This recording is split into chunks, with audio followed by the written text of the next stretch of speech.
The Secrets of Middle-earth is brought to you by the StarQuest Production Network and is made possible by our many generous patrons. If you'd like to support the podcast, please visit sqpn.com/give. You're listening to The Secrets of Middle-earth, where we discuss the hidden themes and deeper layers found in the works of J.R.R. Tolkien, whether in his writings or in any of the media derived from them. I'm Jeff Haecker, and joining you today on the panel are Thomas Salerno. Hey, Thomas. Hello, Jeff. Hey. And Patrick Mason. Hey, Pat. Howdy, Jeff. And be sure to follow The Secrets of Middle-earth in Apple Podcasts, Google Podcasts. Actually, that's right. That's an old script. YouTube Music, Spotify, or any podcast directory or app. And find us on social media at facebook.com/StarQuestMedia, or on Twitter/X, where we are at SQPN, or on Instagram, where we are at StarQuest Network. And don't forget, you can get your official Secrets of Middle-earth merch, including our awesome t-shirt, at sqpn.com/merch. And it's a great way for you to support the show and show your love for Tolkien and his wonderful world of Middle-earth. And before we get started, I thought I had a couple of news items here that just thought we'd mention.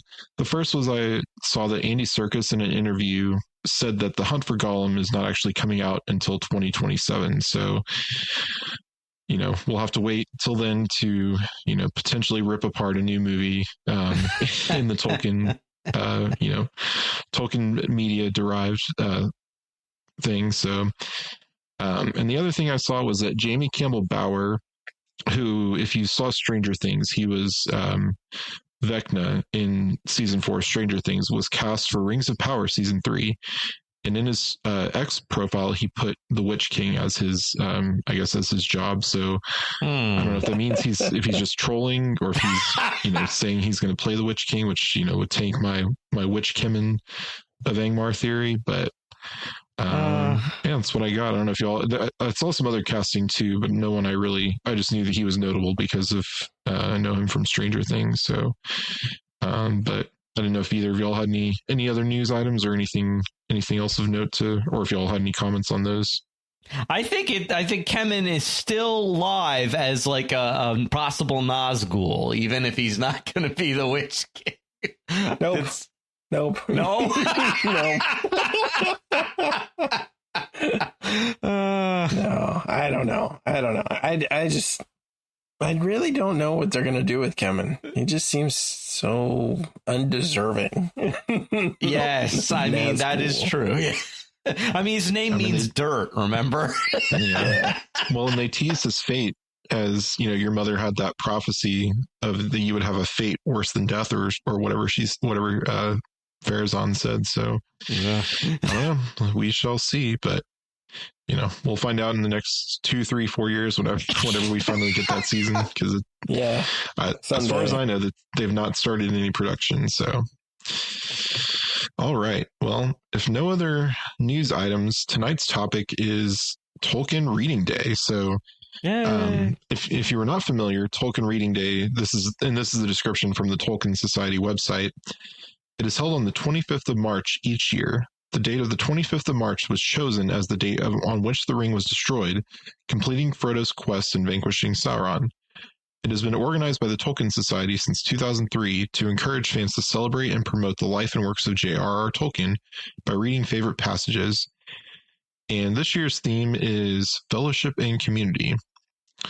And this is actually our third Reading Day special. So, if you stuck with us for the last couple of years, this is our third one. So we'll have to continue for a lot more. So, but we've each chosen some of our favorite passages for this theme. And before we go into them, I had a little bit of trouble coming up with some, to be honest. Like last year's was Service and Sacrifice. The year before was Travel and Adventure. And I had a pretty easy time finding stuff for those, but this one I had a little bit of trouble. And I may have thrown in some movie quotes as honorable mentions if we have time. So, but I do have some from the books. So, but all right, I guess we'll start with you, Thomas. What's your first quote? Yeah, and I actually had kind of the opposite problem from you, Jeff. Like, I found so many that I had to choose among them, which to actually include. But my first one, kind of appropriately, is from the Fellowship of the Ring. and it's from the chapter The Council of Elrond. And I feel like this is an interesting quote because not only does it give a sense of community and camaraderie among certain characters, it also is kind of a very nostalgic quote for people who maybe read The Hobbit first. So this is actually, to set this up, this is at the end of the Council of Elrond when Bilbo actually gets up and offers to take the ring to Mordor. So Boromir looked in surprise at Bilbo, but the laughter died on his lips when he saw that all the others regarded the old hobbit with grave respect. Only Glóin smiled, but his smile came from old memories.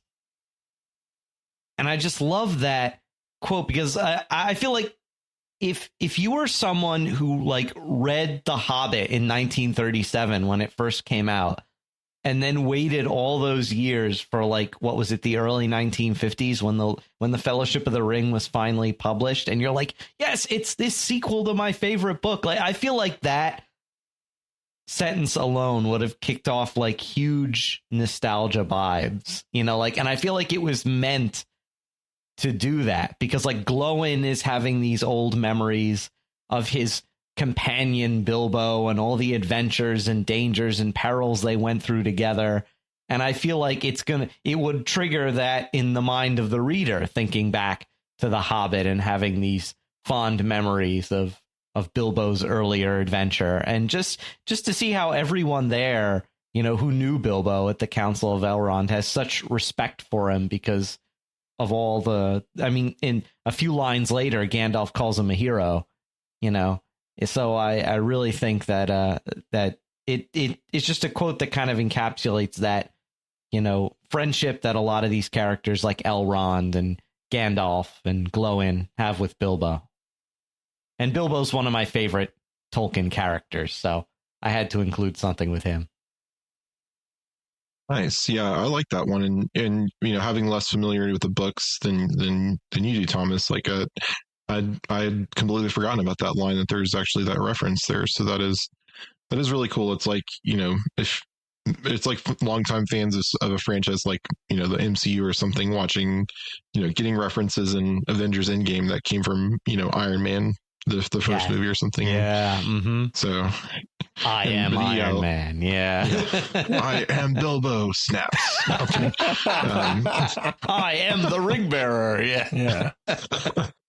But yeah, no, I like that one. And yeah, it's like, I have a quote from the council as well. That's kind of the new adventure for the next ring bearer. But yeah, I like that one. Very cool. So Pat, you have one ready to go? I do. It's also Bilbo.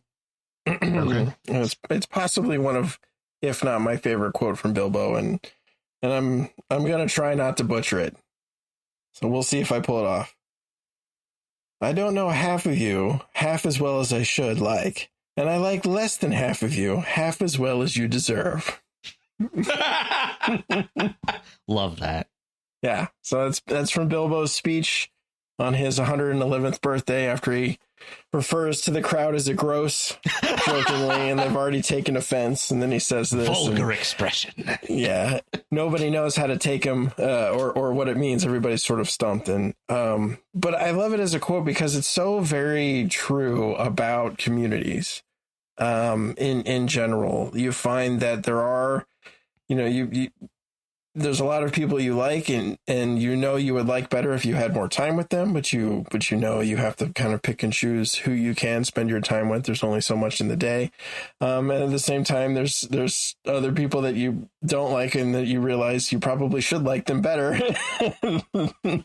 But that's just part and parcel of living in a community as humans who have, you know, different traits and different things, different likes and dislikes. And I just love it because it's this like, it almost you could pass over it very quickly. And I love the fact that they don't in the movie, that they do kind of give it its proper weight. And so it's of many of the things in the movie that were portrayed really well. It was one of the things I really enjoyed from the get-go. Nice. Yeah, that was one I was strongly considering that one for my list too.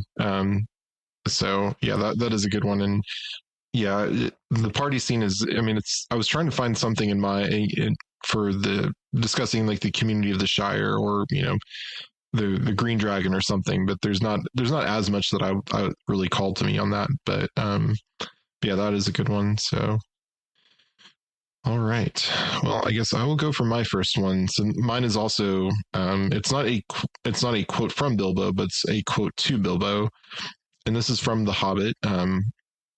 And it's pretty much at the end when Thorin's dying, and Thorin says, you know, they kind of have reconciled after the whole, you know, Thorin had dragon gold madness and was wanting to, you know, hoard the gold inside and not help the people from Lake Town who are now in Dale. But he says, but Thorin in Bilbo had taken the Arkenstone as like, here, you given it to the people to trade to get the, you know, the supplies that Thorin promised them, because that was after Thorin promised them, yes, if you help us, we'll help you. But Thorin says, if more of us valued food and cheer and song above hoarded gold, it would be a merrier world.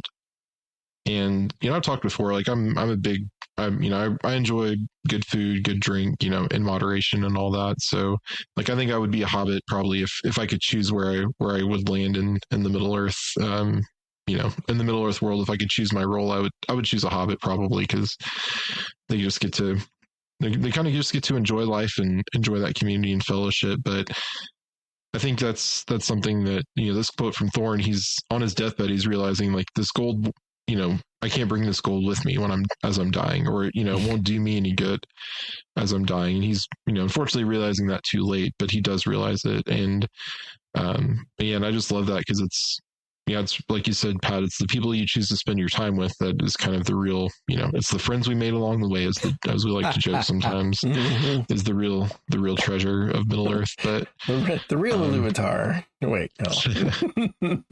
Exactly. But yeah, I just love that one a lot. And so yeah, that's my first one. So all right, I guess we'll go back to you, Thomas. All right, so this next one, and there are a lot of great quotes about camaraderie and friendship involving Éomer, who's a really great character in the books. And this one is from the Two Towers chapter, The King of the Golden Hall. So Theoden and his knights are about to ride out to confront Saruman. Unlike in the movies where they immediately go to Helm's Deep, in the books they try to go out and confront Saruman in the field first. And so Éomer comes up to Gimli, because the two of them had a little bit of a disagreement when they first met. So Éomer starts us off. "Hail, Gimli, Glowin's son," he cried. "I have not had time to learn gentle speech under your rod, as you promised. But shall we not put aside our quarrel? At least I will speak no evil again of the Lady of the Wood." "I will forget my wrath for a while, Éomer, son of Éamund," said Gimli. "But if you ever chance to see the Lady Galadriel with your eyes, then you will acknowledge her as the fairest of ladies, or our friendship will end."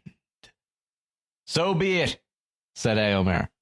"But until that time, pardon me, and in token of that pardon, ride with me, I beg.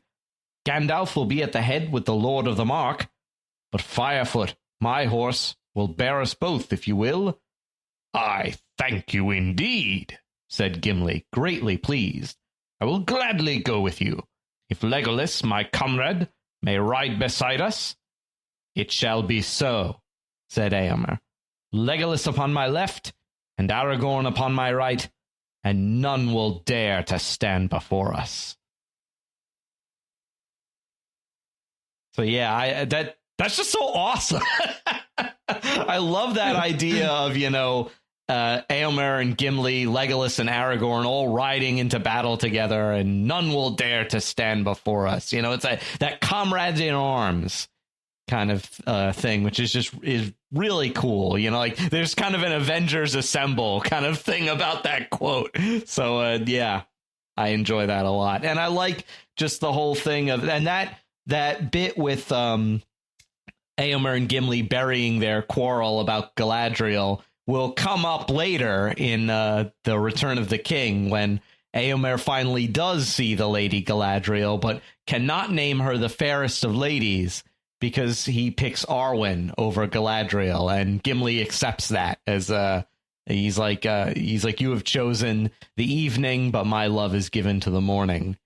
And so that there is eventually some payoff for that. But so, yeah, this is one of my favorite quotes from The Two Towers. Yeah, I like that one too. And yeah, the friendship, I mean, like you said, this whole theme is fellowship and community. So it's really the friendship between all these characters. And that is a good, it's kind of the first time because Éomer, he's kind of a latecomer to, he's not really part of the fellowship, as it were, but he's kind of the fellowship, fellowship and friends, you might say, or friend of the fellowship or something like that. He's one of the ones that joins them on most of the rest of the way, on their adventures and the things they do. So yeah, that's a good one. All right, I love that because you get both. You get both Gimli and Legolas kind of called out as like, oh good, I'm between you guys, and nothing's, and Gandalf, and nothing's gonna stop me. And it's sort of also in a way, because you have the sundering of the fellowship at the end of the first book, and you sort of have the various people from the fellowship sort of form their own kind of new fellowships, and as we see throughout the books, Merry and Pippin with the Ents for a little while, and then eventually they're, one of them ends up in Rohan and the other ends up in Gondor. But you have this sort of reuniting, or these little fellowships form, and Sam and Frodo and Gollum is a very strange one, but it's one, right? And you can see the effect on Gollum even in that one. But I love this little one that forms with Éomer, because it kind of brings the Rohirrim into, they're not just like this force that shows up, and it's not just about the fight. Like, it's also about the community and the fellowship of it. Yeah, so I do really love that quote as a fellowship and community one. All right. Oh, and you got a quote for us?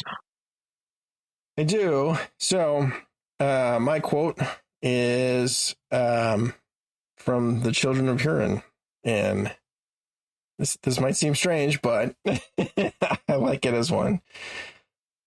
Beleg's heart was sorrowful, but he said, "The task that is laid on you to guard your people should be my care also, for we are all of one kin and one mind, and we cannot forsake each other." And he's saying this to Turin, right? And if you don't know, Turin's a man and Beleg's an elf. He's of the kingdom of Doriath. So they're not of the same kin, right? And even then, the ruler of or did I say Doriath? Yeah. I'm right on that, right? Doriath? Yeah, it's Thingol, yeah. Right? Yeah. Okay. Yeah, Thingol. He's not super keen on men. This happens after the whole Baron thing. And so he isn't super keen on men in the first place. You wouldn't think his elves would be. But you have this bond formed between him and Beleg, which makes the events that happen later so tragic. But there is this notion that, community a lot of times depends on circumstances, and sometimes those circumstances are time and place, and sometimes those circumstances are like we have to stick together. Like either we all hang together, or either if we or all hang separately for sure, kind of a deal. And that's sort of where they were when Turin shows on the scene. But they've been sort of battle brothers for so long that effectively Beleg takes on Turin as a brother, and seeing that sort of fellowship, play out between an elf and a man. That's not really something we get in the other two main stories with Beren and Luthien and with Tuor. I mean, we get it a little bit with Tuor, not as much as I think we would have if The Fall of Gondolin had been fully rewritten by Tolkien. But that's one of the things we get out of a tour. That's one of the things we get out of the Turin Bar story is this friendship between a man and an elf. And, you know, I'm always going to go back to the old stuff to pull up community and fellowship stuff. So I think it's a good way to sort of show that stuff could still happen even under the oppressive weight of Morgoth. Mm. Yeah, that's a good one, and that made me think of the whole, like I said in our recent Silmarillion episodes, Finrod is one of my favorite characters, and he had that fellowship with Bar here, and then later with Baron. Yeah. So, yeah. But since we've read some of that, I won't repeat myself there. But awesome. Well, then I think it's my turn here. So, my next one is actually it's from the Fellowship. And it's from I don't have the chapter name, I don't think, but it's the chapter where the hobbits first go to Bree and they go into the Prancing Pony. Oh, at the sign of the Prancing Pony, the chapter's called. Okay, yeah. So my quote here is, let's see. As soon as the Shire hobbits entered, there was a chorus of welcome from the Breelanders. The strangers, especially those that had come up the greenway, stared at them curiously. The landlord introduced the newcomers to the Bree folk so quickly, or actually, no, I'm sorry, I needed to back up. Sorry, I skipped ahead. The company was at the big common room of the inn. The gathering was large and mixed, as Frodo discovered, when his eyes got used to the light. This came chiefly from a blazing log fire, for the 3 lamps hanging from the beams were dim, and half veiled in smoke. Barlaam Butterbur was standing near the fire, talking to a couple of dwarves, and 1 or 2 strange-looking men. On the benches were various folk, men of Bree, a collection of local hobbits sitting chattering together, a few more dwarves, and other vague figures difficult to make out away in the shadows and corners. As soon as the Shire hobbits entered, there was a chorus of welcome from the Breelanders. The strangers, especially those that had come up the greenway, stared at them curiously. The landlord introduced the newcomers to the Bree folk so quickly that though they caught many names, they were seldom sure who the names belonged to. The men of Bree all seemed to have all rather botanical names, and to the Shire folk, my quote's a little cut off here, rather odd names like Rustlight, Goatleaf, Heathertoes, Appledore, Thitherwald, and not to mention Butterbur. And the hobbits had similar names. So I just like that scene. It really it really puts that imagination of what coming into like a fantasy tavern might be like, and kind of stumbling into this new community. Like it's like I would love to go to the Green Dragon in the Shire, and I imagine it would be something like this. And I feel like your quote that you've chosen, Jeff, has launched many a D&D campaign. Exactly. Oh yeah, exactly. Like it's just very evocative of. I mean, it's just a lot of fantasy literature, like modern and old, has scenes like this where you go in, you enter the local tavern and you learn, you encounter the locals and you start talking to them, and you have to, if you're playing a D&D or RPG game, you have to start talking to them to figure out what the quest is that you have to do and what the thing is. And of course, we know this is where they meet Strider, who later they learned is Aragorn. So, but I just love that as just kind of an overall, like, just, it really sets the scene. It's really and Tolkien, of course, known for writing and describing things, but just like when I read that, I can just imagine walking into a smoky tavern and like just seeing, especially as a stranger, when there's, not really too many strangers about. So you're going to be kind of the talk of the town. Because presumably everybody's who lives in Bree is in the common room, or at least all the men folk and Shire folk are, because they've probably left their wives and kids at home to go and have a drink at the tavern. But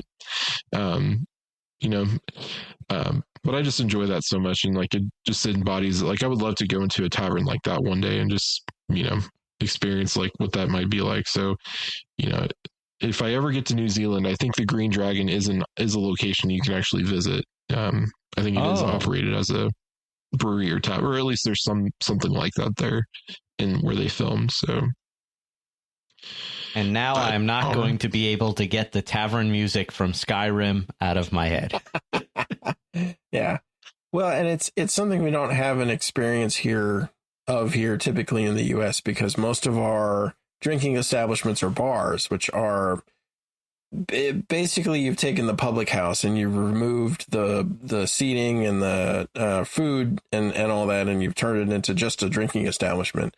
And you see sort of a move back to that in a lot of the restaurant bars we have now. But like public houses, if you go to a pub in England and you call it a bar, you're going to get some looks because they're public houses and they're different and they're much more like what's described here. And so I do really love that passage as well, because Tolkien describes it so well, you kind of get a feel for what it would be like if you were to walk into one of those. And then how, especially if you were in a small town in the English countryside or the Welsh countryside or the Scotland, wherever you happen to go. Yeah. And I mean, especially as I've gotten a little bit older, I definitely enjoy going to a place that's more like a pub than, a loud raucous bar. So definitely enjoy having pints, and Pat and I we've done that a few times, or at least once, here in our area. So Thomas, one of these days you'll have to come and join us for a pint. Yeah.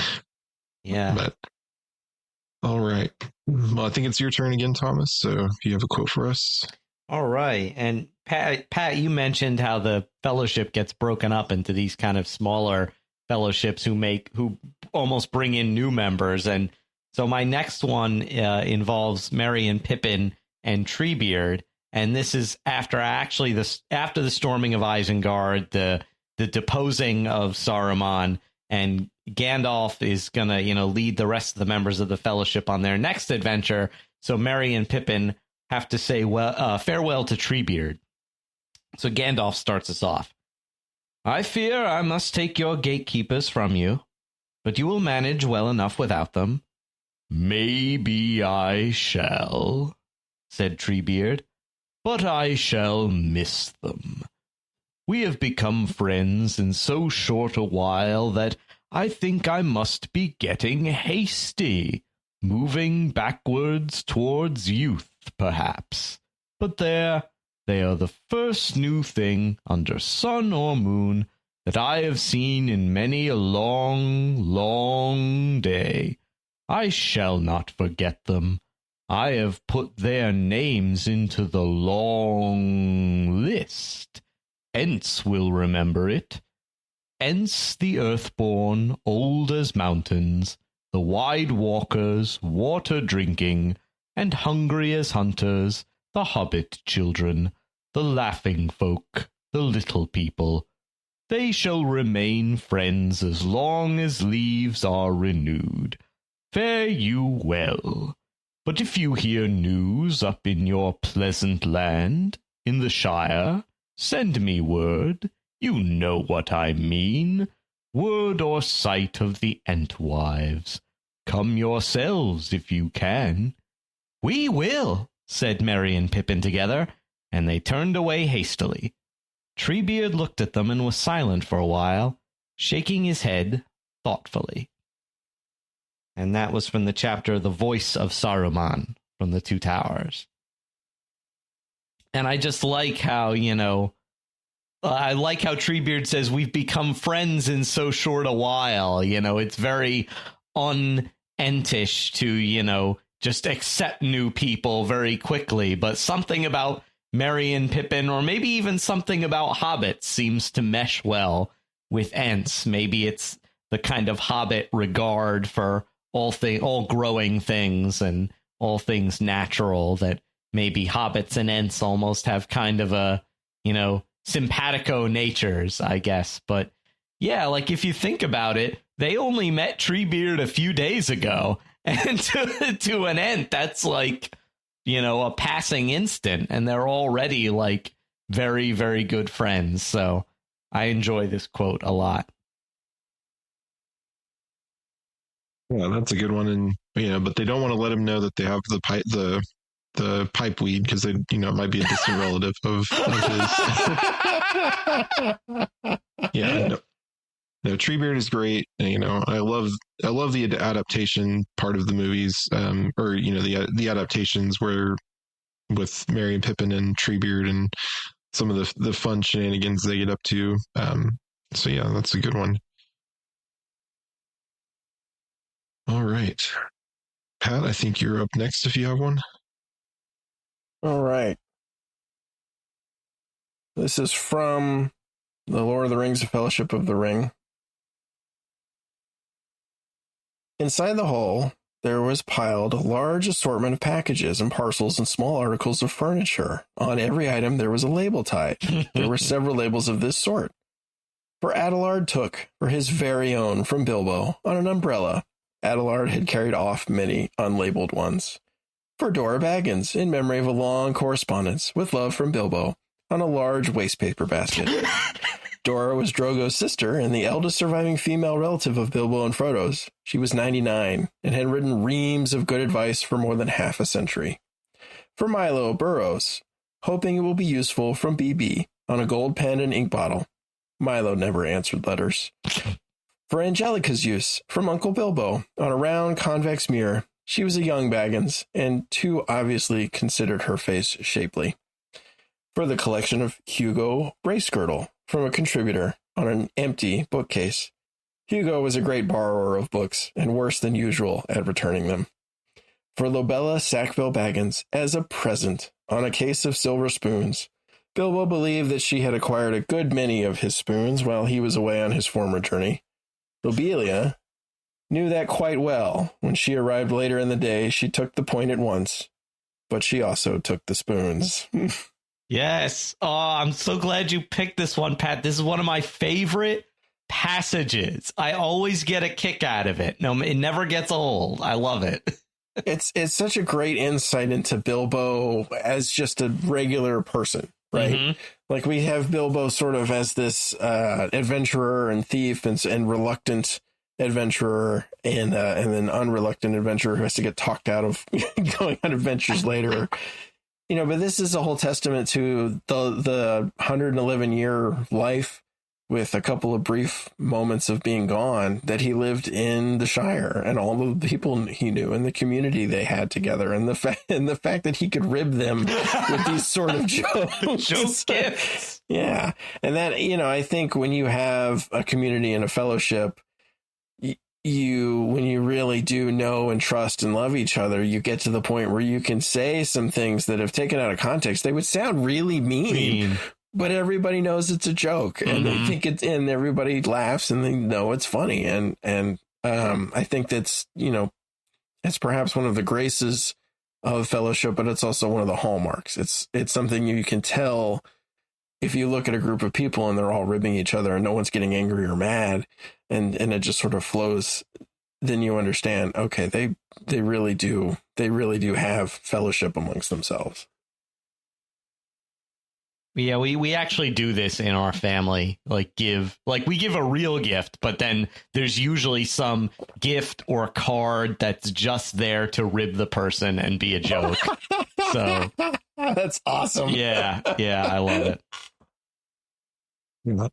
No, that's another good one, and yeah, it ties into your other earlier quote about, I don't know if you half as well as I should like, and I like how you have half as well as you deserve. Or however, yeah.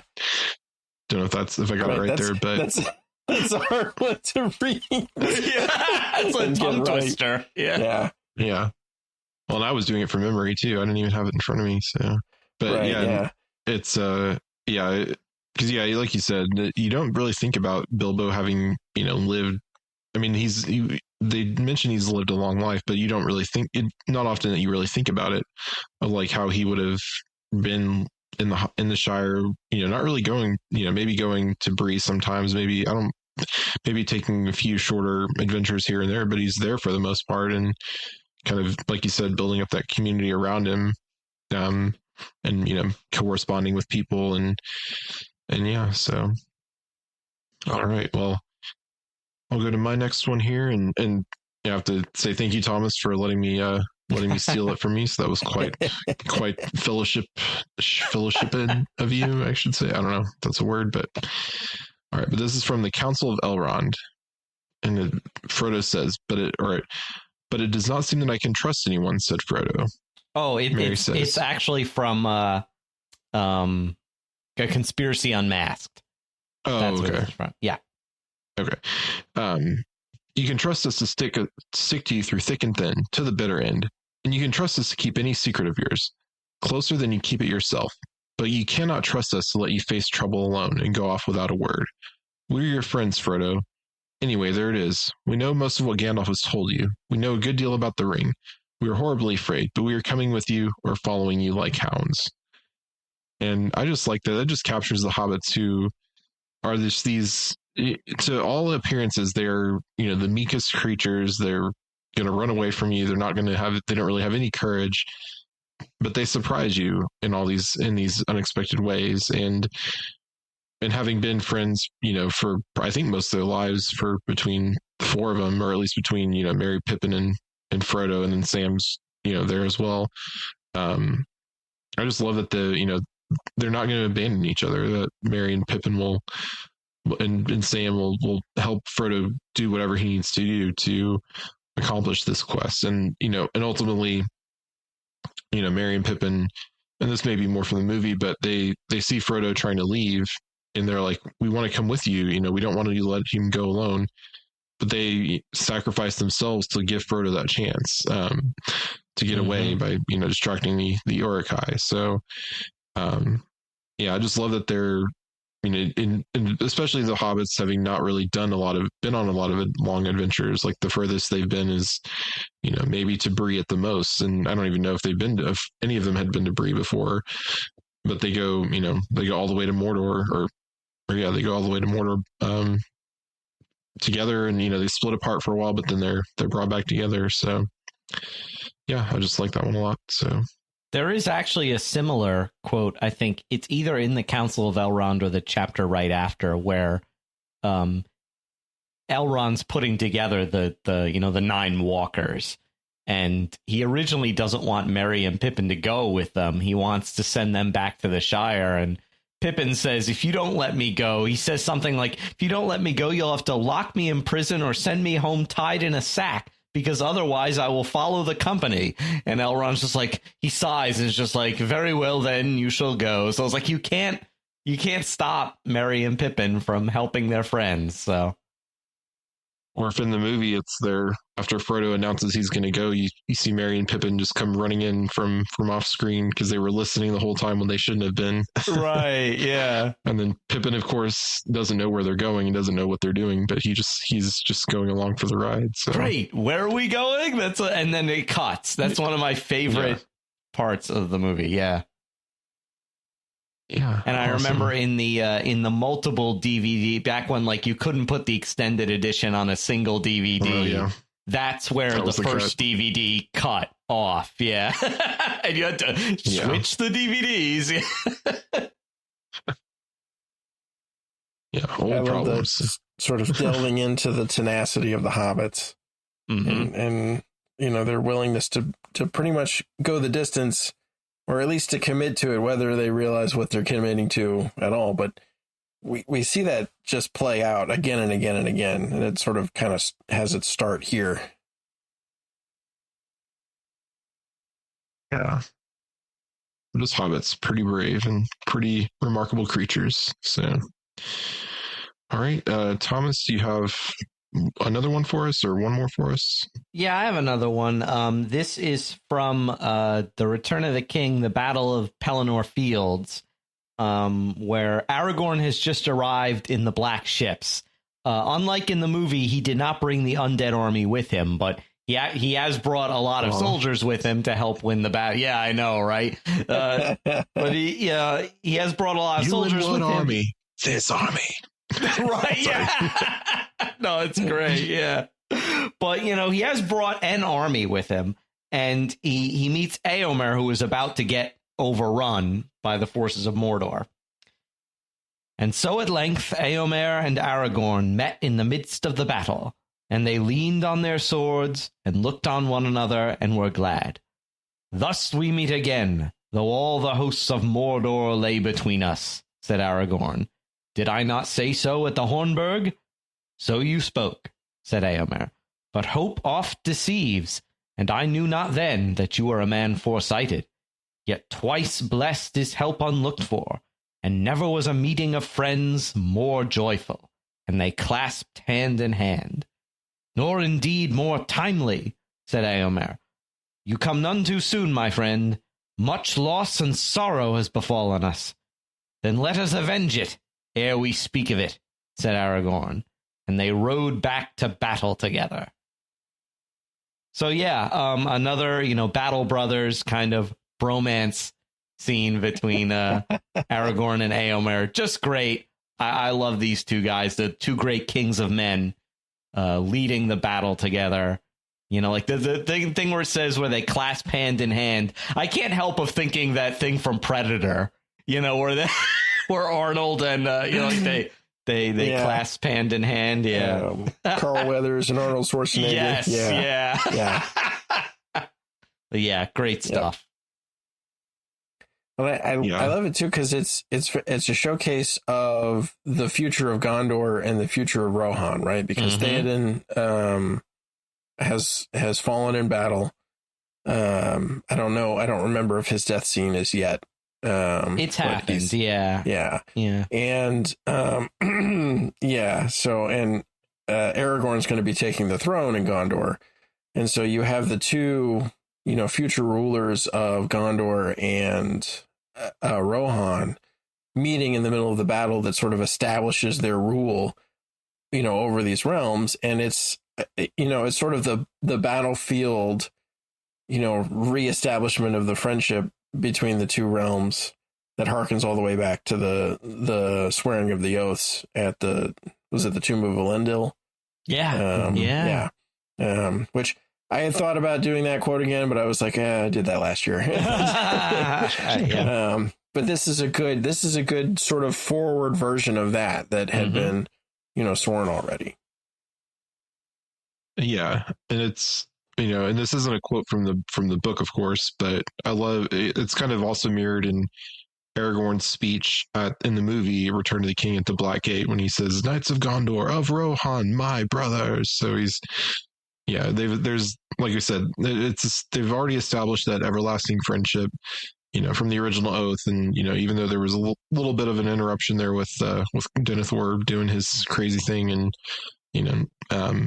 but in the book, of course, Theoden knew that Gondor, or he was going to come anyway, regardless of whether Gondor helped when the Westfold fell, or whatever the case may be. So, all right, Pat, do you have another one for us? All right, one more. So this is Lord of the Rings from the Return of the King. The wind had fallen the day before as it shifted from the west, and now it came from the north and began to rise. And slowly the light of unseen sun filtered down into the shadows where the hobbits lay. "Now for it! Now for the last gasp!" said Sam as he struggled to his feet. He bent over Frodo, roused him gently.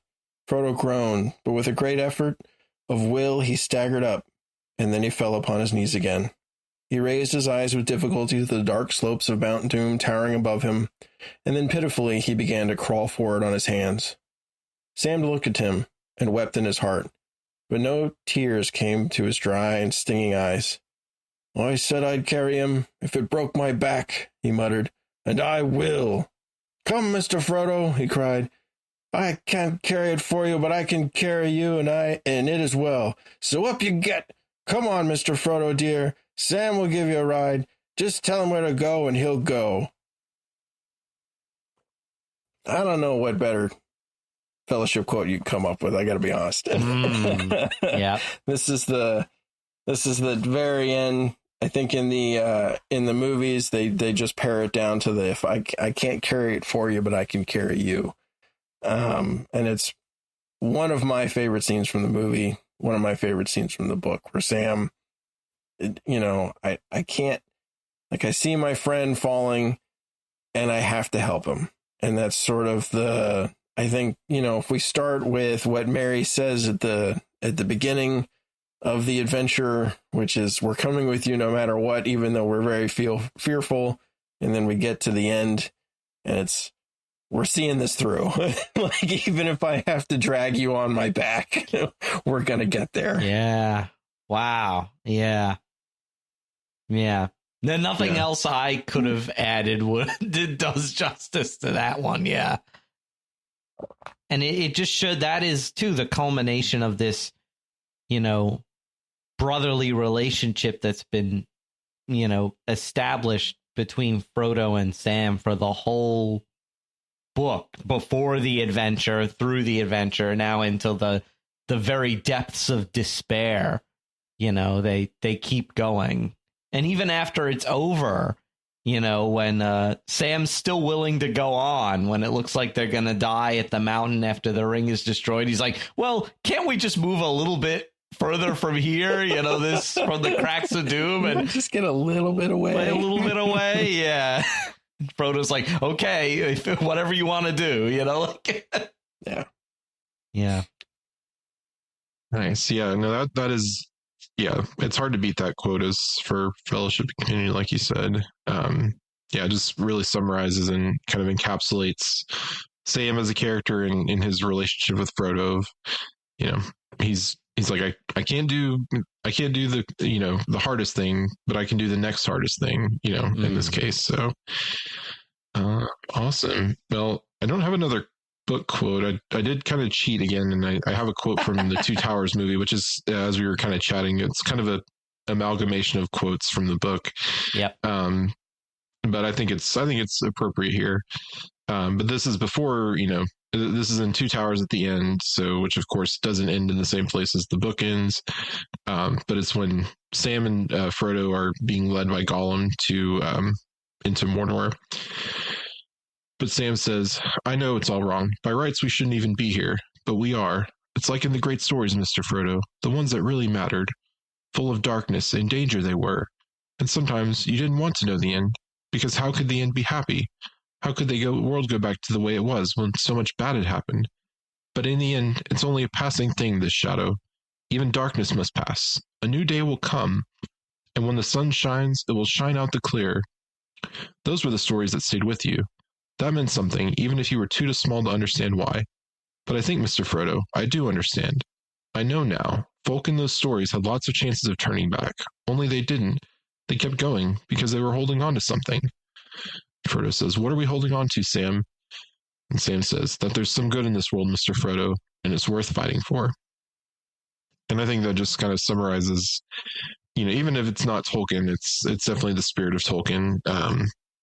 And summarizing, they're fighting for this Shire that they've, this home that they've left, this idyllic, countryside, this almost kind of virginal area of Middle Earth that's really been unspoiled by, any war, any darkness until the scourging in the book, of course, it does get, finally, that it does finally come home. But before that, there's really not been much in the way of, evil getting to the Shire. So, because they're fighting for that community, even though the community back home, they'll likely never believe them and never know what all they did. But that's the community they're fighting for. So, right. Yeah, I just love that quote from the movies. Where you keep fighting, even if nobody cares or knows about it. Right.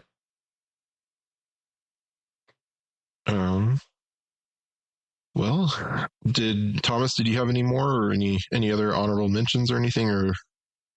I found one as we were talking, because I realized that a character who didn't make it into the movies, Beregond, his interactions with Pippin and their both mutual admiration for Faramir had a lot of good material. And this is in The Return of the King, The Siege of Gondor. It's just a very short section. This is when Faramir comes back after having set out into battle at Osgiliath, and him and his men are driven back by the flying Nazgul. And Pippin, he's heard a lot about Faramir from Beregond, but he meets who's a soldier of Gondor. But he's met Faramir for the first time. And the narrator says, Pippin Pippin knew now why Baragon spoke his name with love. Faramir was a captain that men would follow, that he would follow, even under the shadow of the Black Wings.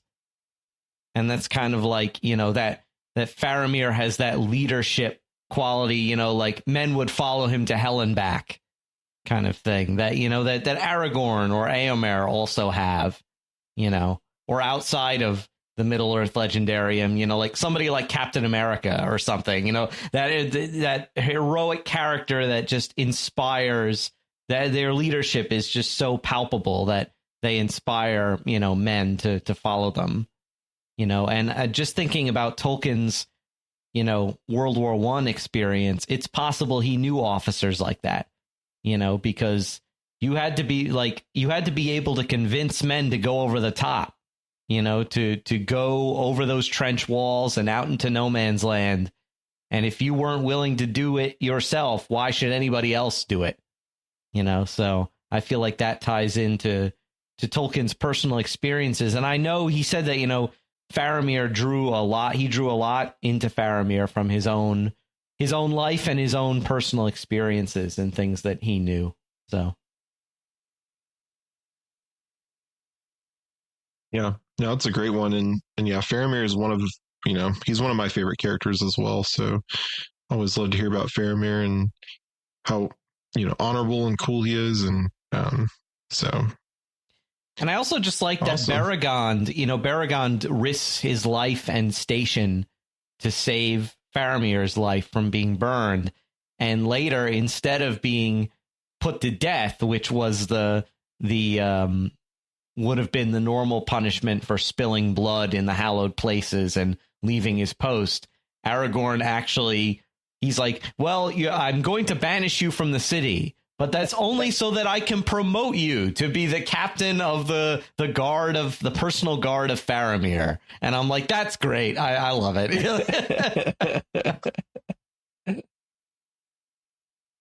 Awesome. Yeah, one of those did you have any more? Ever. Did you have another one, Powder?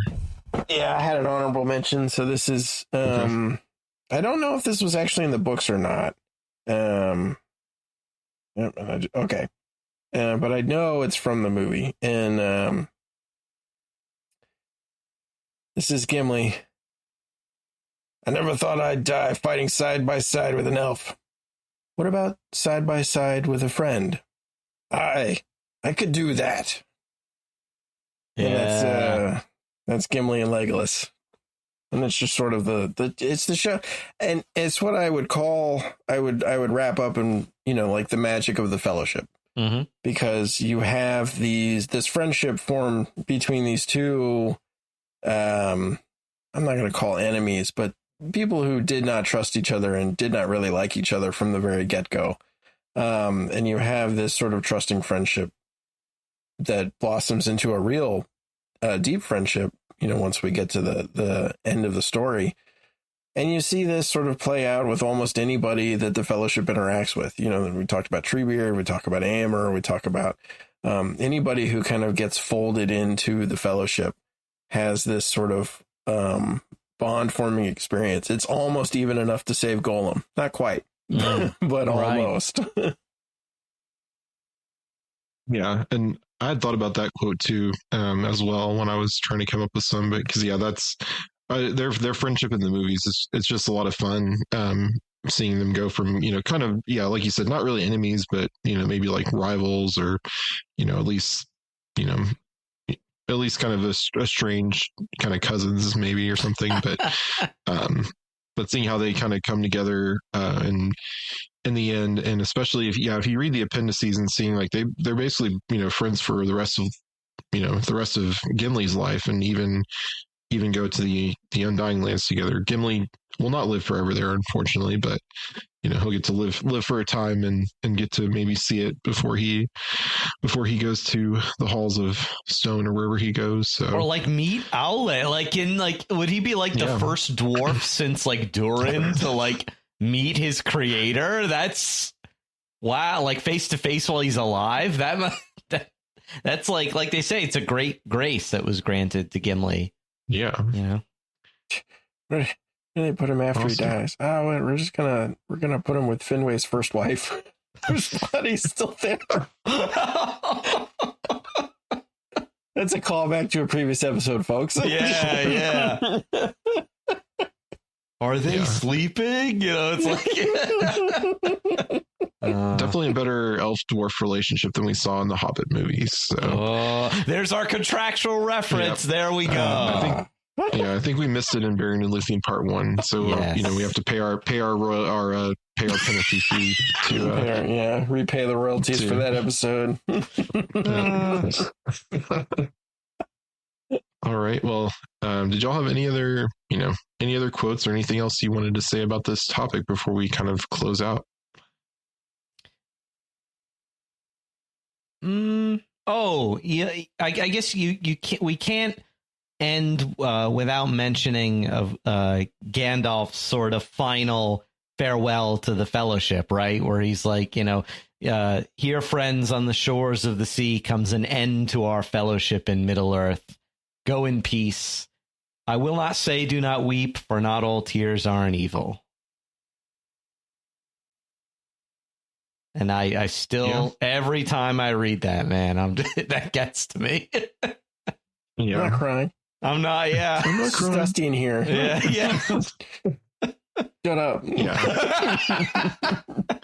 Yeah. Anytime I read that or see the movie, and that it's like, really the end of the journey is there, but it's at least for some characters, but then the real journey for some is beginning. So because and it's but all right. Well, I think that's probably a good place to end it. So unless you had anything else, Pat. I just want to comment about like Tolkien himself and the reason he's able to write the Fellowships. And I think part of that, comes from his experiences, right? We have very clear, he has this fellowship, the Inklings, right? That includes C.S. Lewis and some other fellows who more or less spurn him on to actually show people his works. Like the whole of the Hobbit and the Lord of the Rings and the Silmarillion would not exist in print, and accessible if it hadn't been for his friends. Because he would have never shown them to anybody else other than like Christopher, Eleanor, and whatever kids. And so the safety and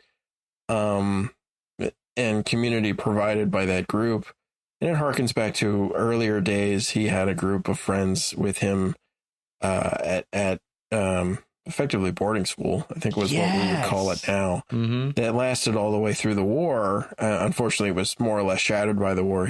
Two of his friends, if I remember correctly, died in the war, and the other one, and they sort of drifted apart from then. But you can feel this very, the author very much believed in fellowship and community. And that's one of the reasons he writes it so well. And I think the other reason is because of his faith. Christianity is, at its very roots, a very fellowship-oriented religion. It's extremely highly focused on the concept of forgiveness, which if you want to build a fellowship in a community, that's one of the main things you're going to need, because inevitably, with a group of humans, they're going to tick each other off or do something wrong. And so I think his faith and the Catholic faith in general is really about fellowship and about community. Like what we all know walking into a parish that you can spot within one mass is whether the parish life is active or not. And what we mean by that is always fellowship and community. Like I can go to a mass anywhere and it's a mass, and that's, amazing. And I'm grateful for it. But a real good parish is one where the community is thriving and it has that wonderful fellowship. And I think Tolkien likely had parishes like that growing up. And I think that's one of the reasons it's seen so well through his works. Right. Well said. Well said. All right. Well, I don't think we really had any feedback on our last episode of, so just send us in some feedback tell us how we did, what we're, your quotes, which I'll have more on in a second. But I think that will do it for this episode of The Secrets of Middle Earth.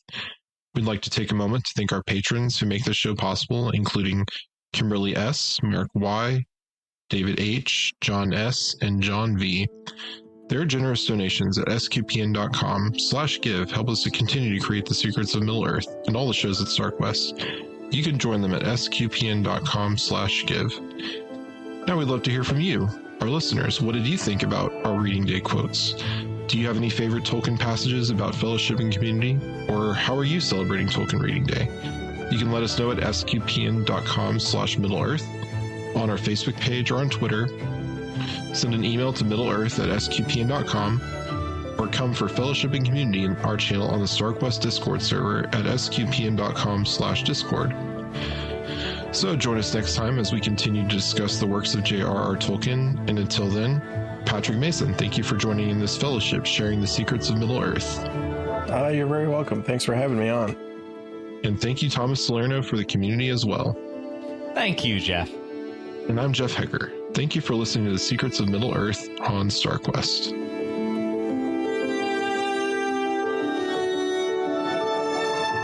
Here's another show on the StarQuest Network you're sure to enjoy, Jimmy Akin's Mysterious World. Find the show wherever fine podcasts are found or at sqpn.com/mysterious.